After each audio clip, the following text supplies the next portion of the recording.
আসসালামু আলাইকুম, সবাই কেমন আছেন? আশা করি ভালো আছেন। তো এই তো দেখেন, আমার ইতালিয়ান বান্ধবী, ও হচ্ছে প্রায় 10 দিন পরে ওর হাজবেন্ডের সাথে ঘুরতে গেছিলো। 10 দিন পরে আমার বাসায় আসছে। সিলভিয়া বলো। Buonissimo, আহ, buonissimo.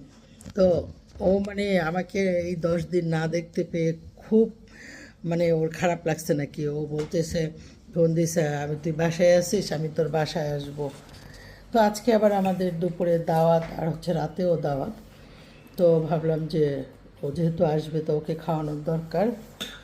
তো এই তো দেখেন কি কি রান্না করছে ওর জন্য শর্টকাটে। ওর জন্য হচ্ছে চিকেন বিরিয়ানি রান্না করছি, আর ও হচ্ছে আমার হাতের বেগুন ভাজাটা খুব পছন্দ করে, আর সালাদ। এই তো। তো আসলে তেমন কিছু করি নাই, কারণ আমাদের আজকে দাওয়াত আছে। আর কয়েকদিন যাবৎ হচ্ছে আমি ভিডিও আপলোড করতে পারি না।